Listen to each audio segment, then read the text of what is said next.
Est-ce que vous vous souvenez des paroles de cet hymne quand nos aïeux brisèrent leurs entraves?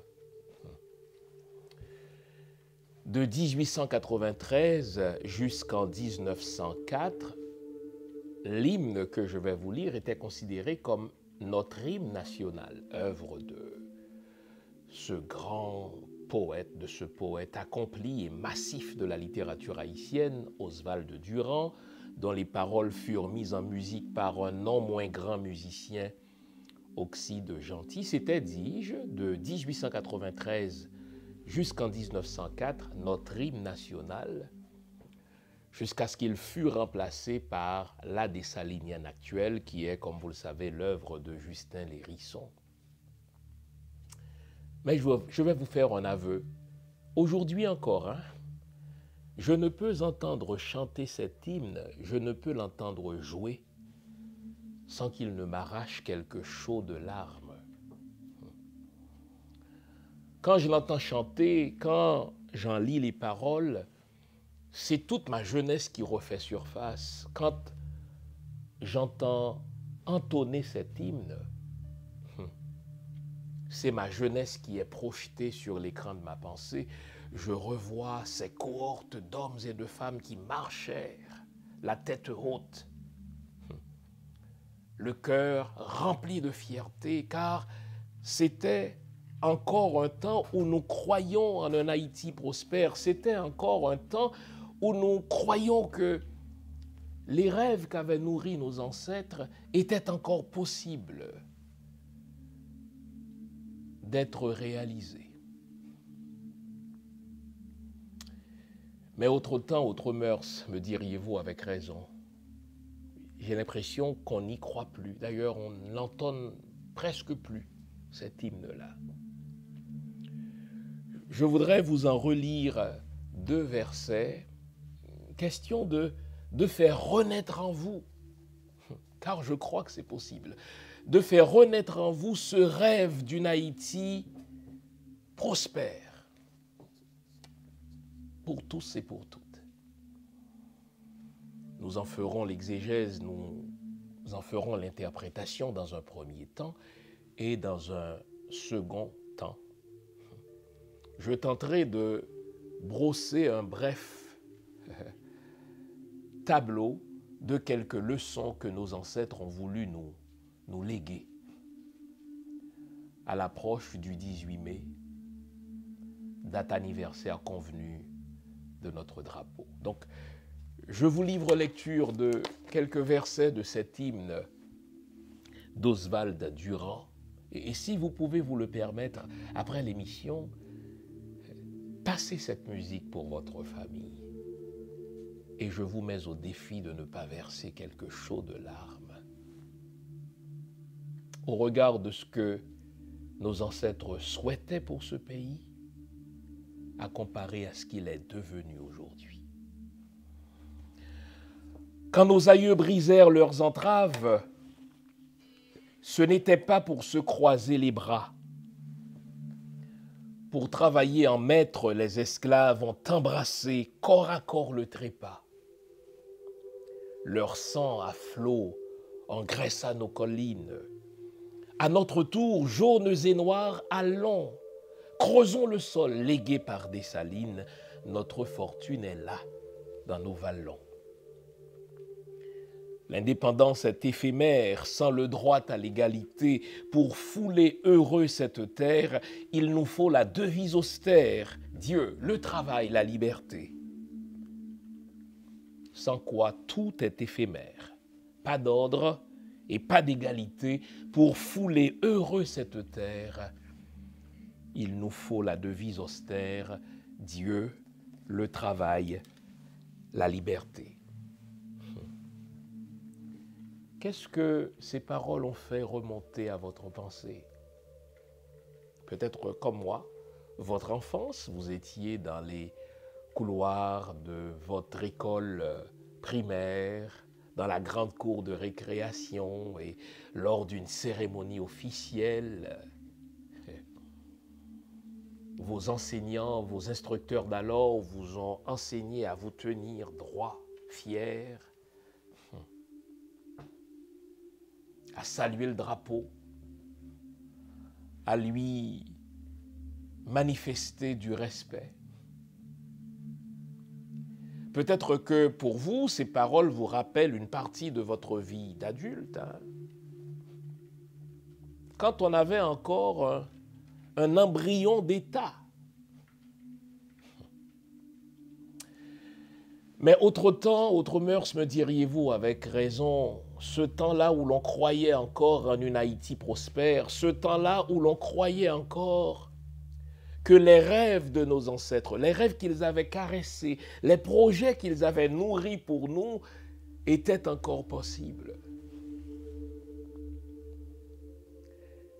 Mais ce temps-là nous paraît tellement éloigné au regard de ce qu'est devenu notre pays. Et pourtant, je vous l'aurais montré, les paroles de cet hymne sont tellement prophétiques. J'aime à dire que les poètes, les artistes, les musiciens sont les prophètes de notre temps. Ces artistes-là, ces poètes semblent dotés d'une capacité d'anticiper l'avenir. Dans un deuxième temps, après que j'aurai fait l'exégèse de cet hymne, je brosserai un bref portrait de quelques leçons fondamentales que nos ancêtres ont voulu nous enseigner lorsqu'ils se sont rencontrés un 18 mai 1803. À ce stade-ci, vous connaissez le rituel. Je vous invite à vous offrir une tasse de thé, une tasse de café, une tasse de chocolat chaud, bref, tout ce qui est de nature à nous garder éveillés, car ce matin encore, nous allons nous dire les vraies affaires. Restez là, je vous reviens après, c'est promis. À tout à l'heure. Vous rêvez. Vous rêvez de transformer votre maison, votre salon, votre chambre à coucher, votre cuisine en un espace hors de l'ordinaire? Ne rêvez plus. Rendez-vous à Meubles en Gros, au 6200 Henri Bourassa Est à Montréal. L'endroit où tous vos rêves prennent vie. Pour un temps limité, si vous nous écrivez à l'adresse qui apparaît à l'écran, nous vous communiquerons un code promotionnel secret grâce auquel vous obtiendrez 5% de réduction sur tous les meubles et matelas en magasin. Et sur présentation du même code, vous aurez droit à un cadeau personnalisé en magasin. Chut, ne le dites à personne. Bonne chance. Certaines conditions s'appliquent. Avant la pause, on s'était promis de commenter les paroles de ce bel hymne d'Oswald Durand. Donc, je voudrais dans un premier temps vous inviter à méditer sur les paroles. Méditer, vous savez, étymologiquement, signifie recouler, ressasser, repenser, remâcher. Quand nos aïeux brisèrent leurs entraves, déjà, on sent un verbe d'action là. On n'est pas dans la passivité, on n'est pas dans l'attentisme, on est dans l'action, on n'est pas dans un don, on est dans une conquête. Nos ancêtres ont brisé leurs entraves. On n'a pas accordé la liberté à nos ancêtres.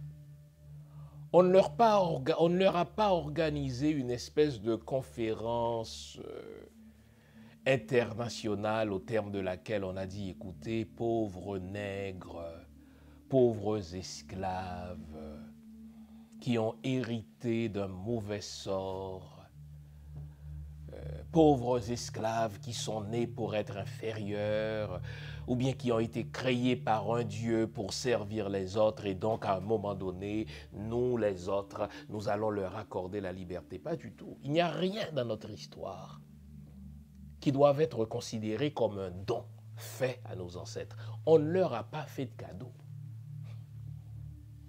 De l'Afrique jusqu'en Amérique, en passant par le négrier, nos ancêtres se sont toujours battus contre la méchanceté de l'esclavage. Il y a une certaine vision de l'histoire qui veut que nos ancêtres aient accepté d'être capturés par les Européens chrétiens. Non, ils se sont battus. Il y a une certaine vision très euro-chrétienne de l'histoire qui veut que nos ancêtres aient accepté la soumission ou la sujétion aux Blancs. Non, pas du tout. Beaucoup d'entre eux se sont suicidés. Beaucoup d'entre eux se sont jetés à la mer. Et de leur arrivée à compter de 1503 jusqu'en 1803, jusqu'en novembre 1803, nos ancêtres n'ont jamais cessé de se battre. En vue de quoi? En vue de briser leurs entraves. Et Oswald Durand, ce poète accompli, a capté toute cette combativité de nos ancêtres en un verbe, briser. Aujourd'hui, quand je constate l'attentisme, quand je constate ce que j'appelle cet état de zombification dans lequel nous sommes comme peuple, bon Dieu, je me dis, nous sommes tellement loin de la mentalité de nos ancêtres qui furent considérés pourtant comme esclaves et qui n'ont jamais cessé de se battre afin de briser leurs entraves.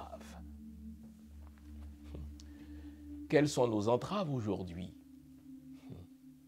Qu'est-ce qui nous empêche de jouir pleinement de notre statut d'hommes et de femmes libres? Nous allons y penser plus tard dans cette émission.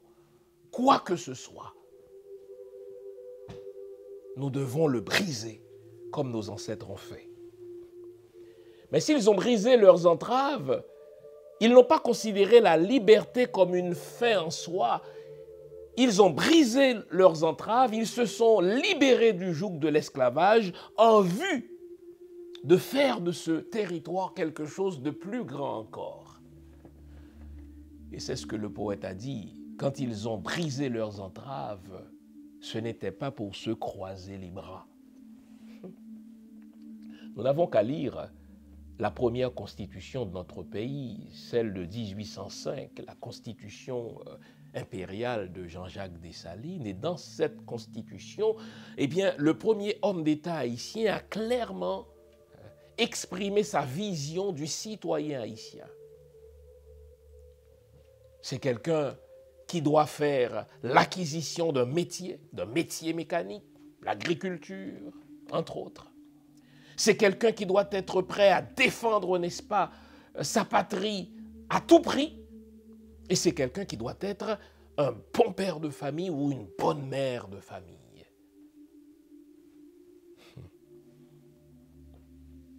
Pour travailler en maître, les esclaves ont embrassé corps à corps la mort. Que de compromis ne sommes-nous prêts à faire lorsque nous craignons la mort? Que de compromis ne sommes-nous prêts à faire lorsque nous craignons la persécution? Que de compromis nos frères et nos sœurs d'aujourd'hui ne sont-ils prêts à faire quand on les menace de leur couper le visa? Oi, oi, oi.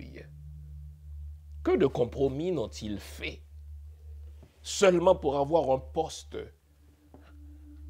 ou un titre au sein d'un conseil d'administration? Non.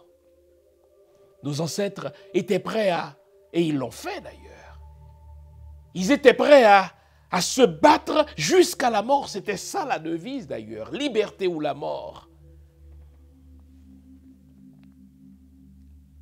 Mais ils l'ont fait en vue de transformer ce territoire en une terre de prospérité pour tous et pour toutes par le travail.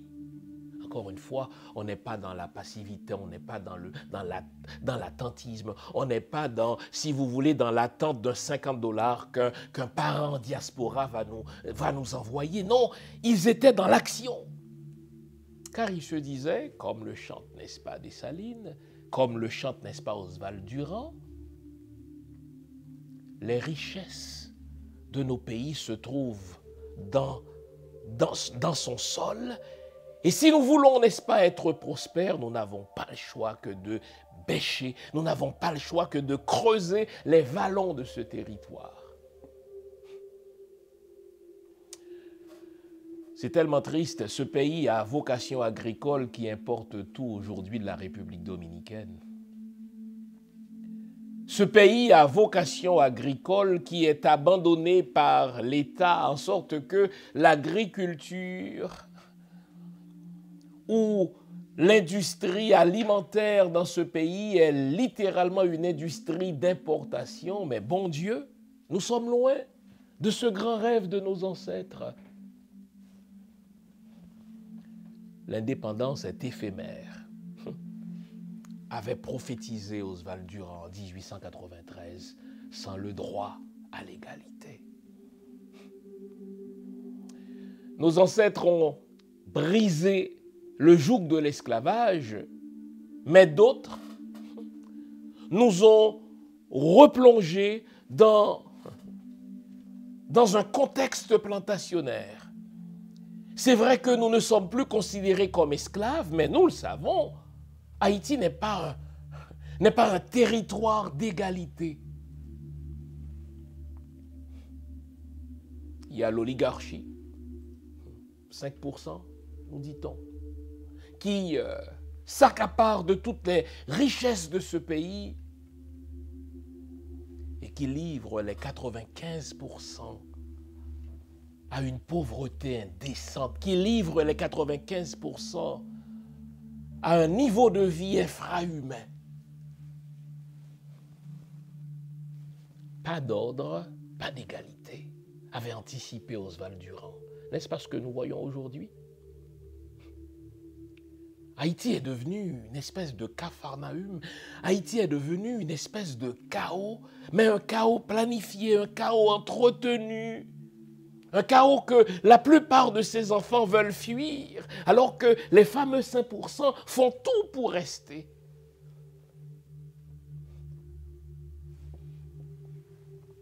Pour fouler heureux cette terre, il nous faut la devise austère. Dieu, le travail, la liberté. Vous savez, par le mot Dieu ici, il faut entendre toute notre spiritualité. Nos ancêtres n'ont pas conquis leur indépendance dans le paradigme de la pensée chrétienne. Non, les amis. S'il ne s'agissait que de la théologie chrétienne, nous serions encore en esclavage, puisque à travers toute la Bible et l'Ancien et le Nouveau Testament, dans l'Ancien Testament c'est clair, les peuples noirs sont des peuples maudits qui sont appelés à servir les autres. Ne sommes-nous pas, c'est ce qu'on dit, les descendants de Cam? Mais attention, il n'y a pas que dans l'Ancien Testament que l'on retrouve cette mentalité d'infériorisation. On la retrouve aussi dans le Nouveau Testament, puisque Saint Paul, l'auteur le plus prolifique du Nouveau Testament, est allé jusqu'à dire, et quelle bêtise, quel sacrilège, que personne ne change sa situation au moment où il a accepté le Christ. S'il est esclave, qu'il reste esclave. Eh bien, Saint Paul, bon Dieu, ça se voit de quelle race tu étais.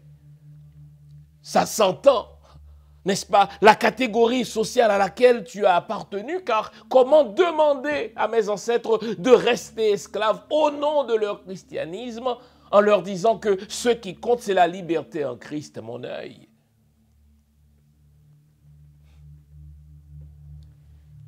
Pour vivre heureux, pour fouler heureux cette terre, il nous faut retrouver notre spiritualité selon la prière de Boukman. Le Dieu des Blancs souhaite le sang, le Dieu des Blancs souhaite l'injustice, le Dieu des Blancs les entraîne à ce qu'il nous impose l'esclavage. Mais notre Dieu à nous, notre spiritualité à nous, nous réclame la justice. C'est un Dieu d'égalité. Notre spiritualité à nous veut que nous vivions heureux, Alors notre devise doit être notre spiritualité, le travail. Bien sûr qu'il nous faut un État stratège qui crée un contexte favorable à la création d'emplois. Mais il nous faut aussi changer cette mentalité d'attentiste avec laquelle nous attendons que ceux qui sont en diaspora nous envoient de l'argent pour pouvoir manger. Nous devons créer quelque chose de nos mains, inventer quelque chose de nos mains.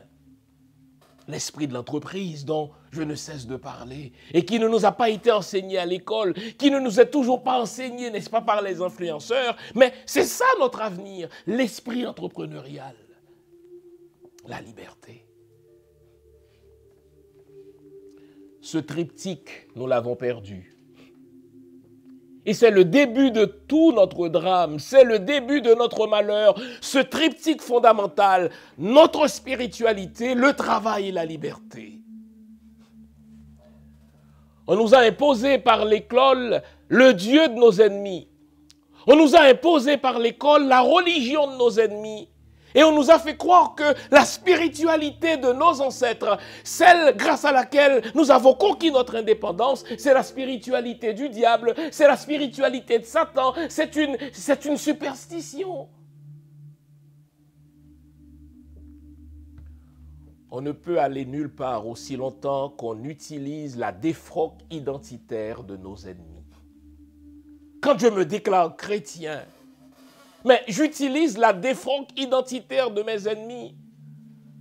Quand j'obéis au Dieu des chrétiens, ou au Dieu de mes ennemis, ou au Dieu, n'est-ce pas, de mes maîtres, n'est-ce pas, d'alors, j'utilise la défroque identitaire de ceux qui m'ont fait du mal. Et ce n'est guère étonnant que nos ancêtres, ayant brisé, n'est-ce pas, les fers de l'esclavage, ce n'est guère étonnant que nous soyons aujourd'hui mentalement esclaves, parce qu'on a livré nos esprits au Dieu de nos ennemis, à la religion de nos ennemis. Il nous faut donc recouvrer notre identité spirituelle et nous débarrasser de la défroque identitaire, de la défroque religieuse de nos ennemis, le travail, la liberté. Bon Dieu, quel bel hymne. Déjà, nous pouvons voir les trois chemins que nous devons emprunter. Nous devons voir, n'est-ce pas, les trois pistes que le poète a mises devant nous. Notre spiritualité, c'est notre identité. La spiritualité de nos ancêtres, c'est notre identité. Le travail, c'est la piste fondamentale pour faire de ce pays un pays de prospérité, et la liberté qui est éphémère sans le travail et sans notre identité. Mais à l'approche du 18 mai, il est nécessaire de revenir à ce que nos ancêtres ont fait lors de cette rencontre politique. Ils ont voulu, par cette rencontre, nous léguer quelques leçons fondamentales que je voudrais vous rappeler. Et ce sont ces leçons-là que nous n'avons apprises. C'est précisément parce que nous ne les avons pas apprises, ces leçons-là, que nous nous sommes retrouvés là où nous sommes. Et je voudrais les développer avec vous dans l'émission d'aujourd'hui. Vous voulez augmenter vos revenus d'environ $350 par jour? Vous avez un permis de conduire, une voiture, vous n'avez pas de casier judiciaire, vous habitez au Québec. Bravo! Vous venez de satisfaire à toutes les conditions pour travailler chez LeaseTaxi. De nouveaux revenus en toute autonomie, selon vos disponibilités et votre propre emploi du temps. Un nouveau style de vie, tout en faisant de l'argent. Envoyez votre CV au courriel qui apparaît à l'écran et bienvenue chez LeaseTaxi. Bonne chance. Je vous invite à partir de maintenant à prêter attention à quelques-unes des leçons que nous devons tirer à l'approche du 18 mai. quelques-unes des leçons que nos ancêtres ont voulu nous enseigner, mais leçons que nous tardons à intégrer dans nos pratiques, à intégrer dans nos valeurs. La première leçon, c'est celle de la réconciliation. Que suppose le mot réconciliation? Réconciliation suppose que deux personnes qui jusque-là se battaient l'une l'autre, qui jusque-là s'opposaient l'une à l'autre, acceptent de se rencontrer pour faire la paix. C'est ce que suppose le mot réconciliation. Eh bien, nos ancêtres nous ont enseigné cette leçon. Il y avait donc ces deux catégories d'enfants de Saint-Domingue, les affranchis, les anciens libres, qui pour beaucoup d'entre eux étaient propriétaires d'esclaves, eux aussi, qui pour beaucoup d'entre eux prenaient fait et cause pour les esclavagistes blancs, les Français. Et de notre côté, vous aviez les nouveaux libres, les Noirs, qui ont toujours été considérés comme la chose des Blancs, comme la chose du maître, et qui ont accepté en ce 18 mai 1803 de se donner la main, de se réconcilier. C'est ce que Pétion et Dessalines ont fait en ce 18 mai 1803 à l'Arcaillet. Ne l'oublions pas, hein? Pétion est revenu à Saint-Domingue avec Leclerc. Pétion est revenu avec Leclerc parmi les soldats français pour remettre sur les champs de l'esclavage les Dessalines et les autres. Et ces deux-là, Pétion et Dessalines, ont croisé le fer à Crête-à-Pierrot. De côté, vous aviez Dessalines qui se battaient pour la liberté aux côtés des autres anciens esclaves. Et de l'autre côté, vous aviez Pétion qui se battait aux côtés des Blancs pour remettre sur les champs de l'esclavage les Dessalines et les autres. À un moment donné, quel exploit! Pétion va tendre la main à Dessalines. Et Dessalines va accepter la perche tendue par Pétion pour se réconcilier, pour faire la paix. Savez-vous pourquoi il était possible à Pétion et à Dessalines de se réconcilier? Savez-vous pourquoi il était possible à Pétion et à Dessalines de se tendre la main? C'est parce qu'ils ont identifié l'ennemi commun. Voilà ce qui nous échappe aujourd'hui. À un moment donné dans son cheminement, Pétion a compris qu'il était manipulé par les Français, qu'il était manipulé par les Blancs, qu'il était manipulé par les esclavagistes, parce qu'on lui a fait croire, à lui Pétion, qu'il était plus proche des Blancs que des Noirs. Et aussi longtemps qu'il avait cette mentalité, aussi longtemps qu'il se faisait manipuler par les véritables ennemis, eh bien, il se battait contre son frère. Mais lorsqu'il a compris que le véritable ennemi, ce n'était pas Dessalines, le véritable ennemi, c'était Leclerc lui-même. Lorsqu'il a compris que le véritable ennemi, ce n'était pas, n'est-ce pas, Christophe, le véritable ennemi, c'était Rochambeau, alors là, il a tendu la main à Dessalines, l'invitant ainsi à se battre avec lui contre le véritable ennemi, l'esclavagiste. Incarné alors par Napoléon Bonaparte, incarné alors par Leclerc, incarné alors par Rochambeau. Pour livrer une bataille, pour livrer une guerre, nous devons identifier notre vrai ennemi. Ça me désole de constater qu'aujourd'hui encore, les politiciens haïtiens pensent que les Américains sont leurs amis. Ça me désole quand j'entends parler, n'est-ce pas, nos dirigeants haïtiens, nos soi-disant dirigeants haïtiens. Ça me désole lorsque certains Haïtiens compatriotes, je n'en doute pas, parle des États-Unis comme d'un pays ami, parle de la France comme d'un pays ami, parle du Canada comme d'un pays ami. Mais bon Dieu, nous sommes tellement naïfs. Considérons les actions que les États-Unis ont posées vis-à-vis d'Haïti. Considérons les actions que la France a posées vis-à-vis d'Haïti. Considérons les actions que le Canada, pour ne citer que ces exemples-là, n'est-ce pas, a posées vis-à-vis d'Haïti. Une fois qu'on aura analysé leurs actions, il nous sera facile de tirer la seule conclusion qui s'impose, à savoir, ce ne sont pas des pays amis.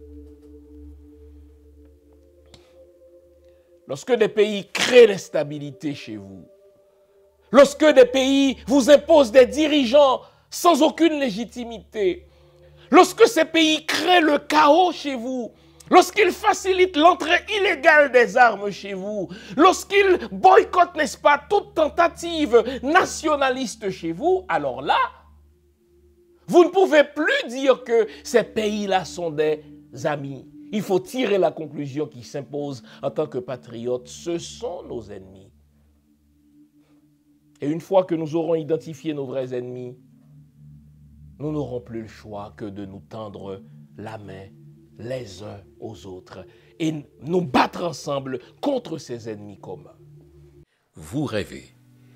Vous rêvez de transformer votre maison, votre salon, votre chambre à coucher, votre cuisine en un espace hors de l'ordinaire? Ne rêvez plus. Rendez-vous à Meubles en Gros, au 6200 Henri Bourassa Est à Montréal. L'endroit où tous vos rêves prennent vie.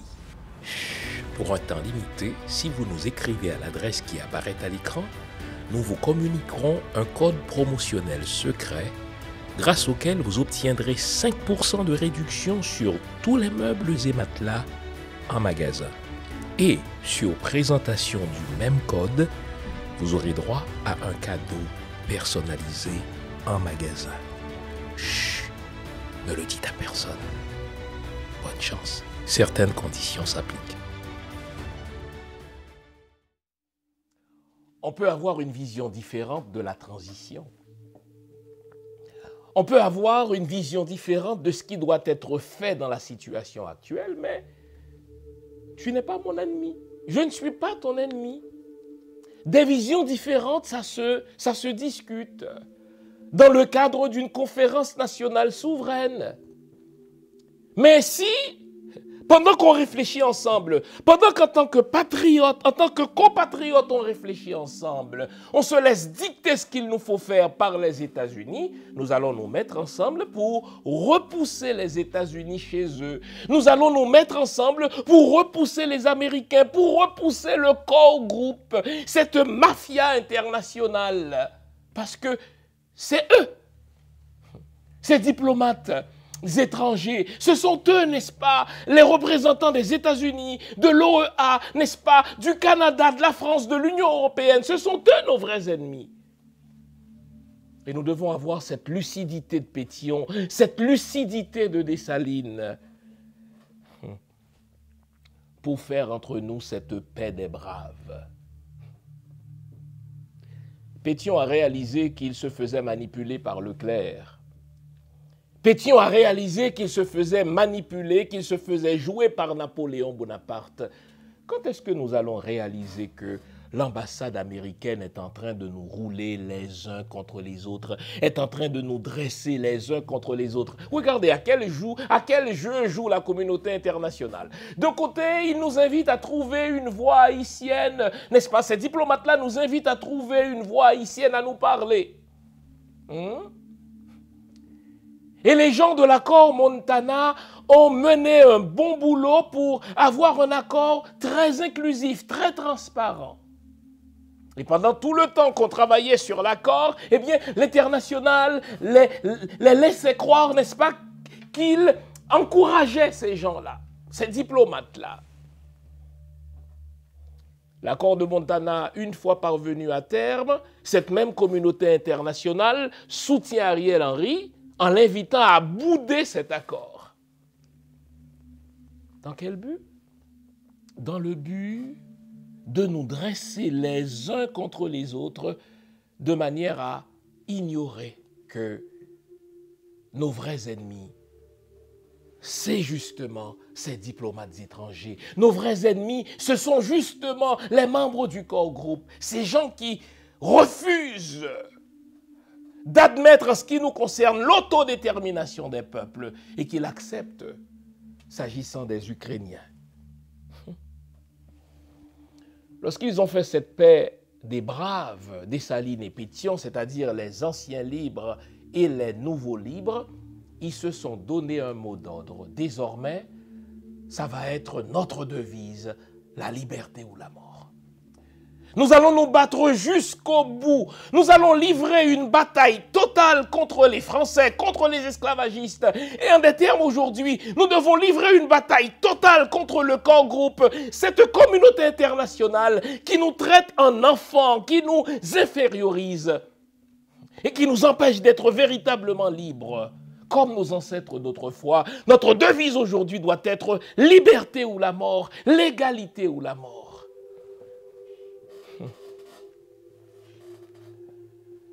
Une autre leçon que nos ancêtres nous ont enseignée en ce 18 mai 1803, c'est le sens du sacrifice. Lorsque Pétion et Dessalines se sont rencontrés, ils se sont entendus pour que le leadership de l'armée indigène, n'est-ce pas, ait à sa tête Jean-Jacques Dessalines. Imaginez Pétion qui est allé en France, imaginez Pétion qui est fils de Français, imaginez Pétion, n'est-ce pas, qui avait des titres glorieux dans la colonie jusqu'à un certain point. Mais il aurait pu, n'est-ce pas, tenir à cela et refuser de céder le leadership, n'est-ce pas, des armées indigènes à Jean-Jacques Dessalines.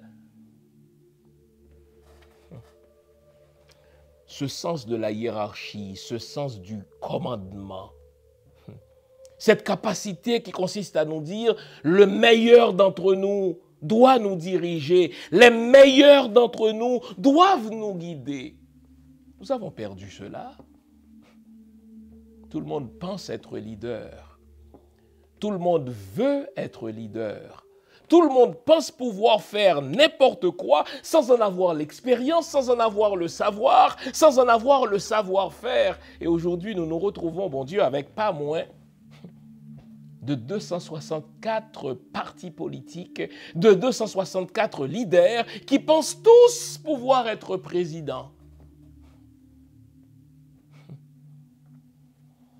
Sans l'expérience qu'il faut, sans le savoir qu'il faut, sans le savoir-faire qu'il faut.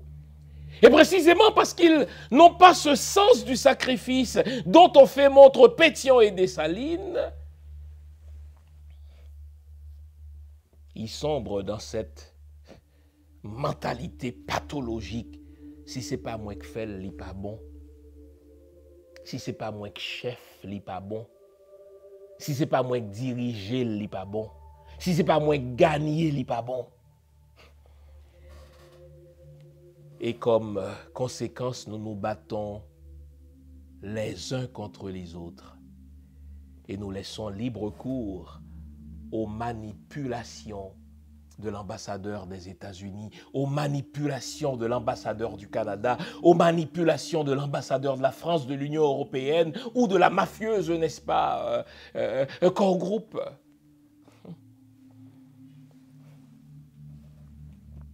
Nos ancêtres avaient un plan. Ils avaient une stratégie. Ils avaient des tactiques. Ils avaient un plan de guerre. Je recevais la semaine dernière mon ami, le grand compatriote Jean-Claude Martineau, qui nous rappelle qu'il nous faut un leadership patriote. Et ce leadership semble être absent pour l'instant. En tout cas, il ne se montre pas. Ceux qui s'estiment leaders, ceux qui veulent, n'est-ce pas, occuper le leadership n'ont aucune légitimité, n'ont aucune préparation et ils n'ont pas la bonne motivation. Beaucoup pensent être leaders tout simplement parce que les États-Unis leur laissent croire qu'ils les soutiennent. Chacun pense pouvoir être président parce que, tiens, il a tel ami ambassadeur, parce que, le corps groupe, n'est-ce pas, lui a dit ceci, parce que tel employé du département d'État lui a donné telle garantie ou telle assurance. Avons-nous un plan pour sortir Haïti de là où elle est? Quel est notre projet de société? Quel est notre programme de société? Quel est notre plan économique pour faire de la création d'emplois? Quelle est notre vision de l'État pour faire de l'État haïtien un État stratège qui crée les conditions favorables à l'émergence et à la création d'emplois? Quel est notre projet pour l'éducation de nos jeunes? Ce pays dont 54% de la population est composée de moins de 25 ans.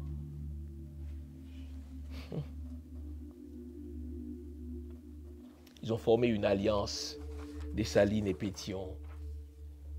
Les anciens libres et les nouveaux libres se sont donné la main pour chasser du pays ceux qui les retenaient dans l'infériorisation, ceux qui les retenaient dans la sujétion. Et à partir de 1803, c'était fini le temps des négociations, c'était fini le temps des hésitations, c'était fini le temps des tergiversations.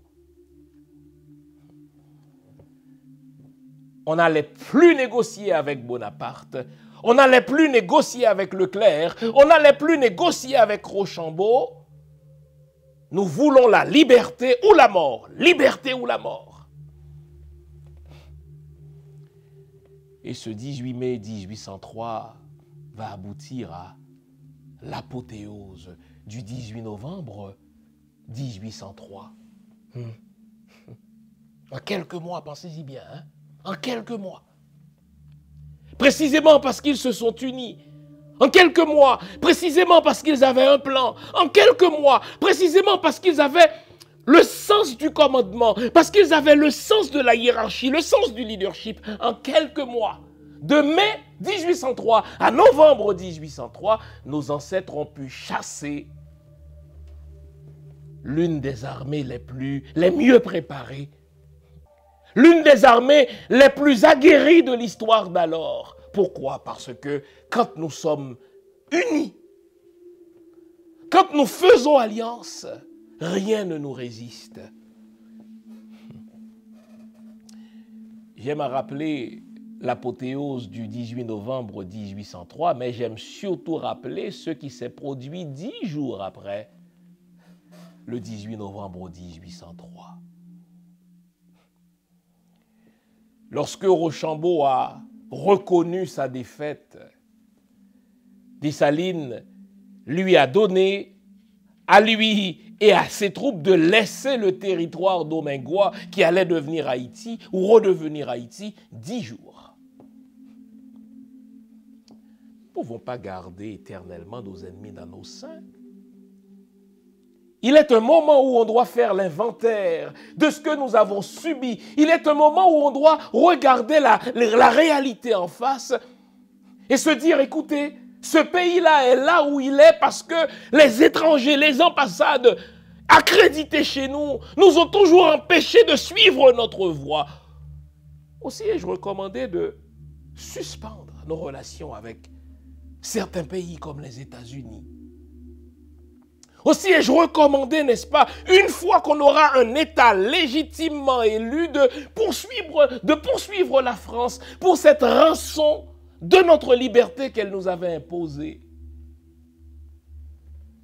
Ce qu'on évalue aujourd'hui à près de 97 milliards d'euros, c'est beaucoup d'argent, ça.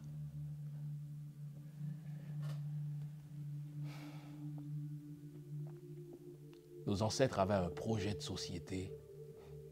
Quel était ce projet? Haïti doit être une terre de liberté pour tous. Haïti doit être une terre de prospérité pour tous. Et ils ont proclamé leur indépendance devant les puissances de l'univers. Ils n'ont pas négocié cela.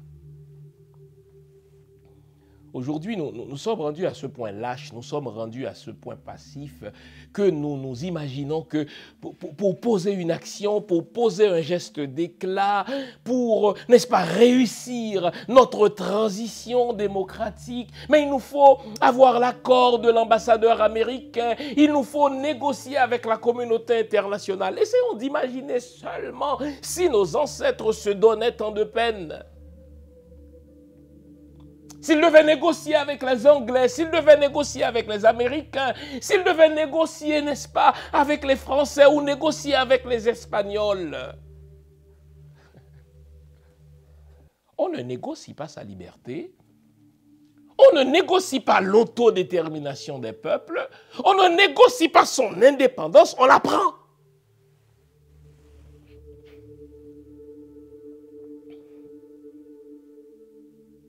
Et ils étaient intraitables. Rien ne leur faisait peur. Ils étaient prêts à tout. Aujourd'hui, que de compromissions ne faisons-nous parce que l'ambassadeur nous menace de nous couper le visa? Que de compromissions ne faisons-nous parce que l'ambassadeur, n'est-ce pas, risque de nous, si vous voulez, de fermer notre compte aux États-Unis? Ou en France, ou au Canada? Nos ancêtres étaient intraitables s'agissant d'Haïti. Le temps de l'alliance est venu, les amis, comme Pétion et Dessalines ont fait une alliance, une sainte alliance. Mais il y a une condition. Hein? C'est bien beau de se réconcilier, c'est bien beau de faire la paix entre nous, c'est bien beau de signer un pacte de braves, un pacte des braves entre nous, mais il y a une condition.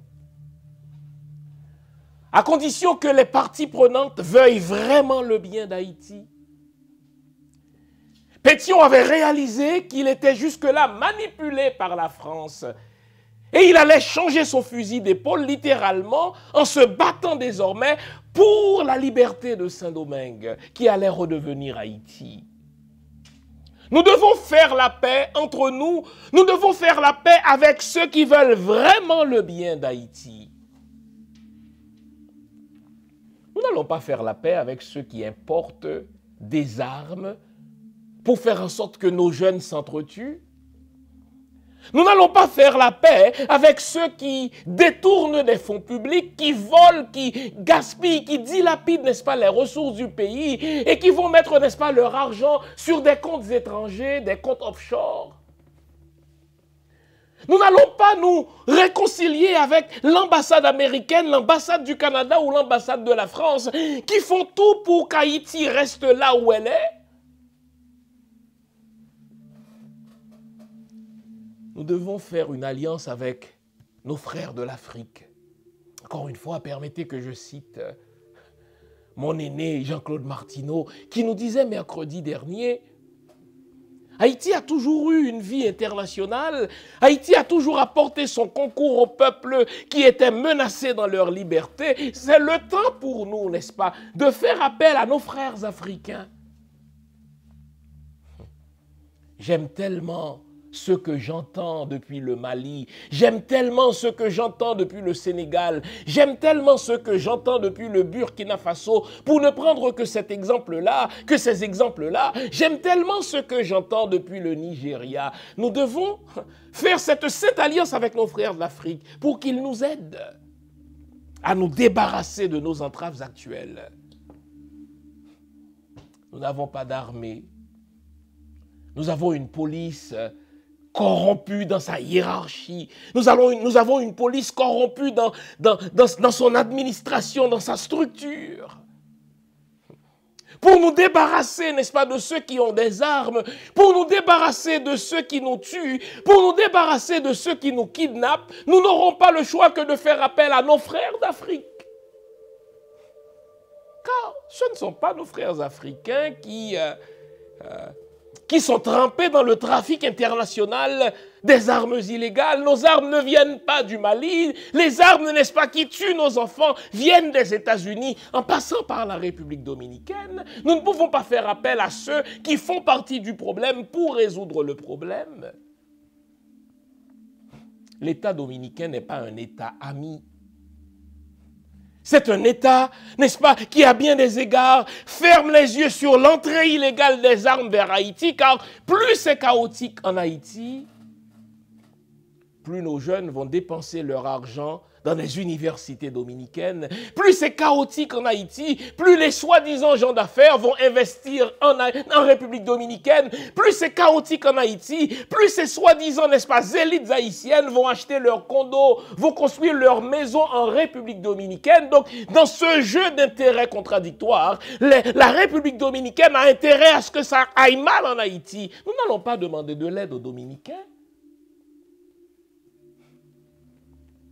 Nous pouvons solliciter la collaboration, la coopération des Maliens, la coopération, n'est-ce pas, des Sud-Africains, la coopération des Sénégalais, la coopération des Burkinabés, que sais-je encore, pour nous sortir de là où nous sommes.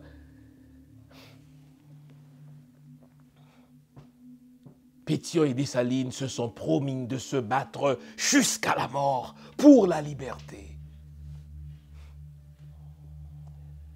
Nous devons nous battre aussi contre ceux qui nous disent, écoutez, de nous résigner avec ce que nous avons aujourd'hui, de nous contenter de ce taudis que nous avons, de nous contenter de patauger dans la boue d'aujourd'hui, de nous contenter, n'est-ce pas, de survivre dans la pauvreté, parce que dans l'au-delà, Dieu nous réserve un paradis, Dieu nous réserve, n'est-ce pas, un palais en cristal ou un palais en or. Nous devons nous battre contre cette mentalité-là. C'est une mentalité zombifiante. C'est une mentalité zombificatrice.